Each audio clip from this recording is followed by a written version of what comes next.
Hello, everyone, and welcome to a new tier and a new set of boss reviews. This time we are going over tier 11.2 Mana Forge Omega. I'm gonna keep it relatively short. There's technically a ton of shit in the dungeon journal, again, that you don't really need to know about. Here's the general breakdown. You do a P1, you do a P2 for like a minute, you go to an intermission, you come back from intermission, you do P2 for another minute, you have another intermission, which is a boss damage amp burn, and then you have P3. So P1, P2, intermission, P2, intermission, P3. In every phase, he does a few different mechanics that you need to know about. So in P1, there's just shit you have to dodge, and there's a group soak that you have to be in, and there's cool looking blaze lines that you move out from the raid. That's basically it. The actual speed at which these mechanics happen can be challenging. It's insanely difficult on Mythic because the things that you have to dodge move very quickly. So effectively how this works is that you see this giant circle here. This is the group soak. This is on tanks.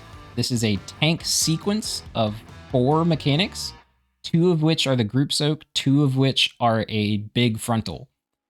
You do not know what order the sequence is going to happen. So it'll be up to tanks to taunt properly so that they won't die, because if they ever get hit by like 2 of the same mechanic, they die. So they have to taunt properly. They also have to game and move well, since you don't know whether the group soak or the frontal is going to happen. If it turns out it's the frontal, the tank has to get away from the raid. If it turns out it's group soak, the tank has to run back into the raid. So the tanks have shit to do, which is good because the tanks never do anything anyway. But for the raid perspective, the only thing you need to know is be in the group soak when you're supposed to be in the group soak. You can see that you have a debuff of 3 stacks. You can think of this like Sire Denathrius in Castle Nathria P1, where you have stacks of a debuff. Being in the group soak removes a stack. You have to exit P1 with 0 stacks, or else you get mind control. If you ever die in any part of the fight, you get mind controlled. I'm pretty sure. Maybe that's just P1 on Heroic or something, but I'm pretty sure if you die, you get mind controlled in any part of the fight. But I know in P1, if you die, you get mind controlled. It is actually going to be important for testing or for prog purposes in P1. Maybe not so much on Heroic, because we should like 5-shot it at most.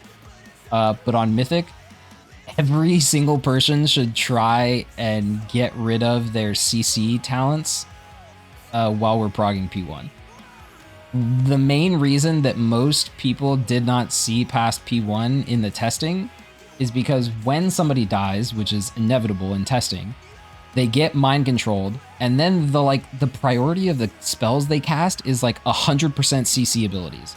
So people would die, get mind controlled, turn around and solar beam the entire raid, mass roots the entire raid, hodge the tank or the healers. It was freaking mayhem. Blast wave everyone away from everything and kill everybody. So during prog, at least on Mythic for sure, we're going to want everybody to untalent as many of those abilities as possible, because it's just going to make prog so much worse. But on Heroic, it shouldn't matter that much. So you have your 3 stacks. You need to get hit by 3 group soaks. On Heroic, you can get hit by like 2 in the same sequence and it won't kill you. On Mythic, I don't remember if you get a debuff or if it just does so much damage that you don't want to be in 2. But either way, on Mythic, you will soak 1 per sequence. On Heroic, you could technically soak 2 to get rid of 2 stacks in the same sequence. There's going to be 3 sequences in P1, so it'd be fine if you just soak 1 each time. It's not a big deal.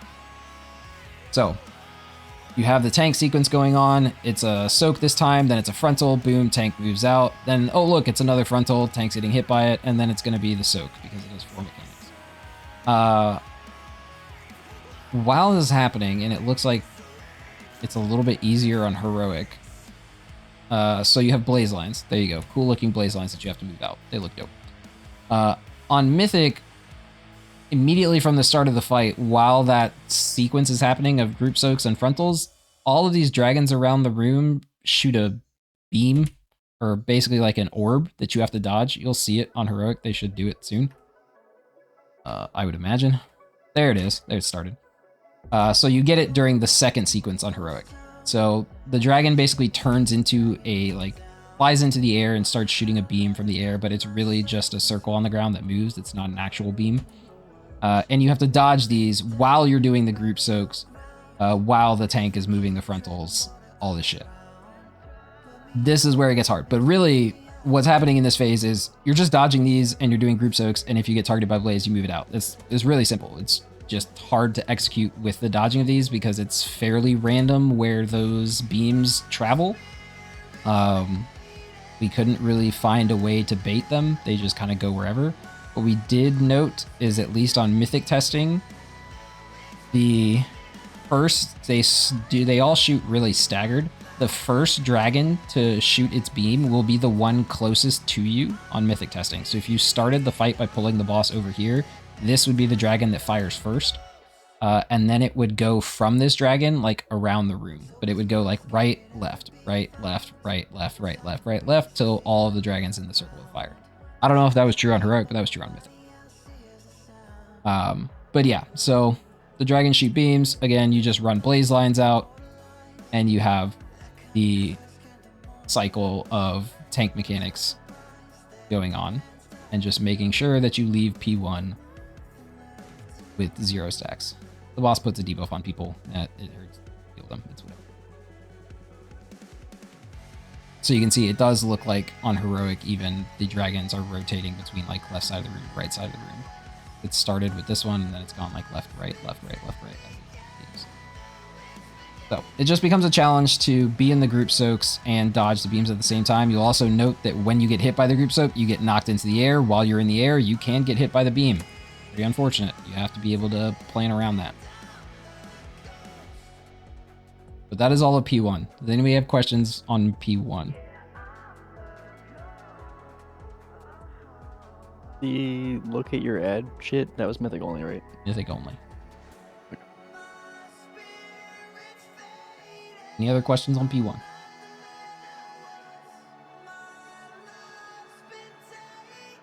Okay, so what just happened is the boss cast Invoke Oath, so anybody who still had Oath-bound stacks of the debuff left would have gotten mind controlled. They all cleared it, because this is heroic, it was pretty easy to do. And now you enter P2. Boss spawns his dragon friend. And you're just blasting. You all get knocked back to start P2. And then P2's main mechanics is that X number of people on testing at this group size, it was 4, get targeted with a giant circle on each of them. So you have to spread out to drop these. When you drop these, it will spawn an orb. When the boss dragon casts his frontal, he shoots a beam frontal that works like Razageth beam in P3. All of the orbs will also shoot a beam. In heroic testing, it was not clear that it was baitable on what direction these beams shoot from the orbs. And also, they shoot beams out of the orbs and they rotate. And it was not clear if it was baitable on the rotation of the beams either. So you can see giant circles on 4 players. And like, this is all of P2, is you have the circles, you run them out, you spawn an orb soon, and you have the blaze lines. So the same blaze lines as P1. Move those out, you can see it's pulsing, that's where the orb is gonna be. Whenever the dragon decides to cast its Dimension Breath Beam, you can see the pointers from the orb coming. This Kalamazi is not even turning around, he could just get absolutely wrecked right now. He's lucky that he doesn't. This beam shoots there, that beam shoots there, that beam shoots there, and then they rotate, so they're turning. They got pretty lucky on this one. None of them really shot through the raid, but it seemed kind of random whether they would or not. And that was P2. That was it. You get one sequence of mechanics, and then you go into your intermission. And then after your intermission, you come back and you get another full sequence of mechanics. That's all P2 is. It's pretty short. Any questions on P2?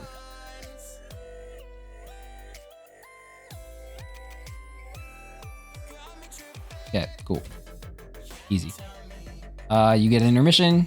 You have to walk over here and use your legendary cloak to get ported up here.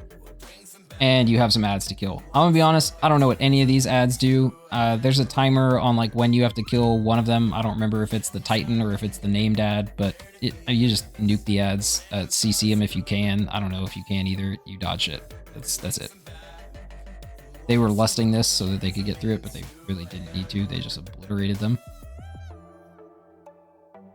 But yeah, it's just like Ansarek mission. You just go up, you deal with your ads, and then you come back. And then you have P2 again. Same exact P2 as before.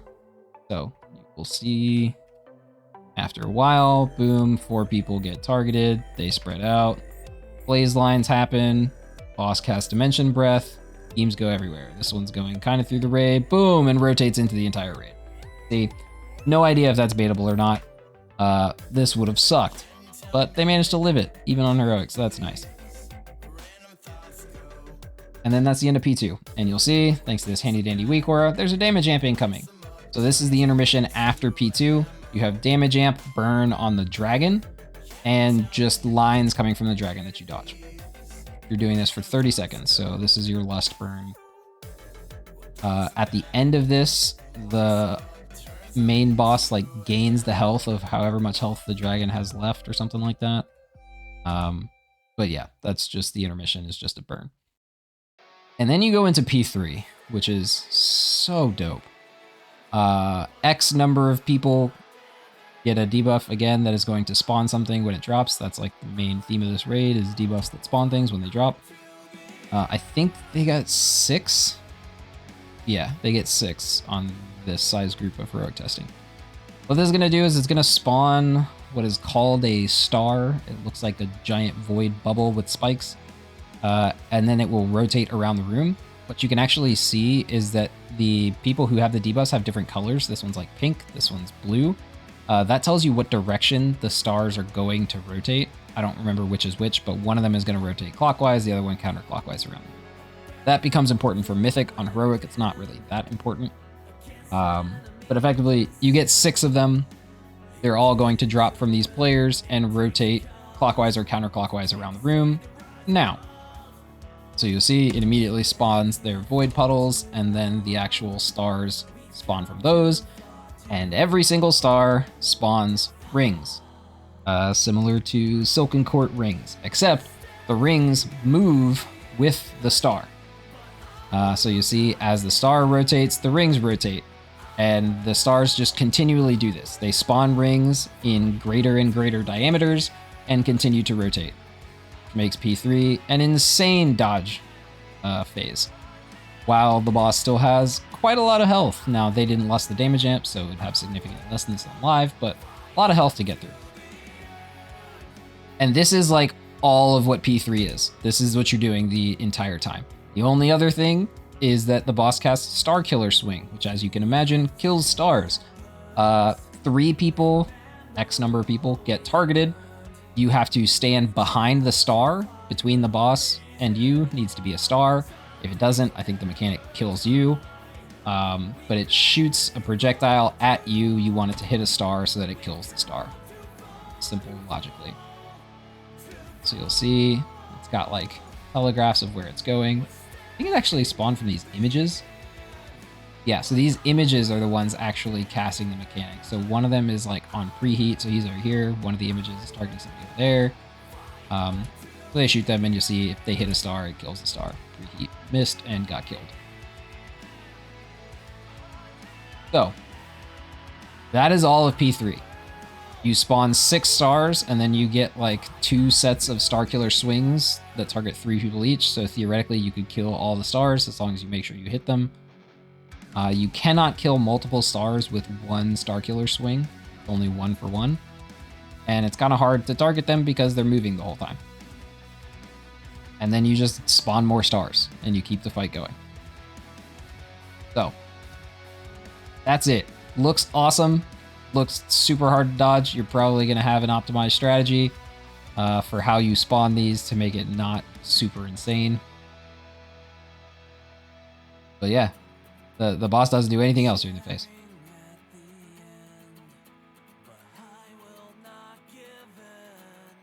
So that's it. There's only like 2 or 3 mechanics that you have to deal with in each phase. It's fairly simple. Execution's gonna be crazy. Any questions?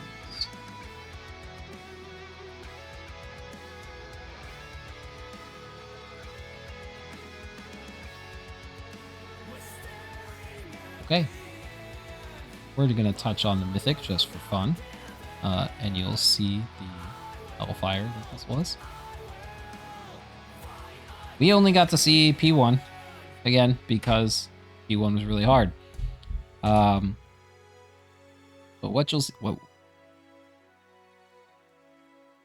see is if I can bring my video back up. Screen, that's cool. So boss spawns, dragons spawn, and the difference on Mythic is that the boss is going to immediately, basically, the dragons are going to start shooting their beams. And on Mythic, oh boy, do these things move fast. They are a lot harder to dodge than on Heroic. And it's happening during every tank cycle of the phase. And you'll see we already had 2 people get MC'd immediately because getting hit by a beam is basically an instant MC. You can survive like 1 tick, but 2 ticks is death, which is a mind control. The next part of P1, so all of P1 is basically the same, except for the fact that like the mechanics happening faster, this thing moves faster, except for this one part, which is after every tank cycle of 4 mechanics, you will have lost theoretically 1 stack of the debuff. You're going to have an image spawn and it's going to charge at you after a couple seconds. You have to locate your image and face it for when it charges at you. If you do not face it, when it hits you, it will give you your stack back, which basically means you're dead because you can only soak 3 times and you have 3 stacks. So you can never miss your image or you will die at the end of the phase, or you'll get mind controlled and kill the raid. So you can see my image is here. They spawn bright white. They have no other indicator on them, which makes it super hard.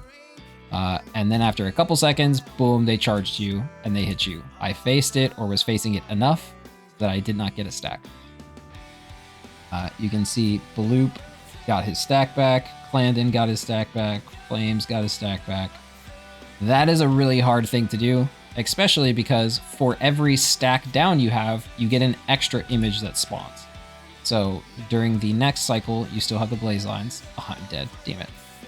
After this next cycle, I will have dropped 2 stacks like these people, so they only have 1 stack left. That means they have 2 images that they have to face. And if they don't face it, they will get both of the stacks back, or 1 for every image that they don't face, I should say. So it becomes increasingly difficult as the phase goes on because you're still dodging all of the beams while you also have to face more and more images. And yeah, the beams move really, really fast. There's like more blaze lines. The blaze lines persist for longer. So you see, this was it. We just finished the 2nd cycle of the fight. After this ends, you get the message that say they return to haunt you. You have to turn and find them. This one spawned first, which means it's going to be the first one to charge me. This one spawned second. I get hit by that one, and then that one, and I don't gain any stacks back. And I guess actually this was the 3rd one of the fight, so I must have missed a soak because he cast to go into intermission, and I still have 1 stack, so I must have missed like the 1st one of the fight. So I can instantly mind control. And that is P1. It's very, very hard. The mechanics happening so fast, the beams moving so quickly, makes it really hard to actually just be in the soaks of the tank mechanics. And then also having to face the images while blaze lines are coming out gets super difficult. And then, I mean,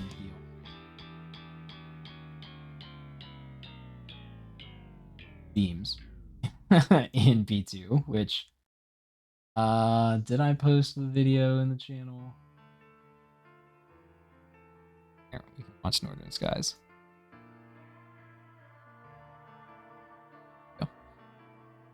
So they make it into P2 with like one person alive in this pool or something. We'll skip to it. It's the same thing. They only got into P2 like once or twice as well. So the beams in P2 work a bit differently. Instead of players getting the circles that spawn the orbs, 6 orbs spawn around the room. And then you get super cool looking beam dodge hell. It doesn't appear that it will actually be that hard if it actually does it in the same pattern, but the effective pattern is you have to be out of the middle for the first one, into the middle for the second one, and then out of the middle for the third one. But it's not entirely clear if that's actually how it works, because it looks like the third one is actually baited at a player, which might change it, but might not. So you'll see, boom, each orb shoots 2 beams now that rotate away from each other. Actually, sorry, it shoots 1 for the first one. Ah. Alright, let's look at this one. So, this is the first one, just happened. First beams. Then you get second beams, which shoot outside, 2 beams, and rotate around, forcing you to go to the middle. And then you get third one. This one is the one that is faced at a player. So, theoretically, you would be in middle when this targets someone. So you would run out from middle because they would all be shooting to middle, and there would be like some safe space where you can go. But yeah, you get the gist of the idea. It's a crazy amount of beams. And that is Mythic. There's a bunch of other shit that happens in Mythic, but we don't even need to talk about that. All right, any questions? When the invisible or the white guys come out, can you go back to that? Do they come out of your body? Like, what's the best way to find where it is in the room? Yes, they originate from your body and land like somewhere in the room. I originally theorized that they like, so you can see, boom, it just shot out of me right here. Okay. I theorized that they land around the boss, but some other people said that that wasn't true, but mine always seemed to be like around the boss. So as a range, it was kind of nice because I could like finish the tank cycle thing and then blink away from the boss and then just face the boss, and I would kind of like guaranteed get mine. Other people said that wasn't true. I don't know. But you can see that like the white thing spawns out of me. It actually has a small circle on the ground, but it's kind of hard to see because it happens so fast before the circle goes away. And then it's just glowing.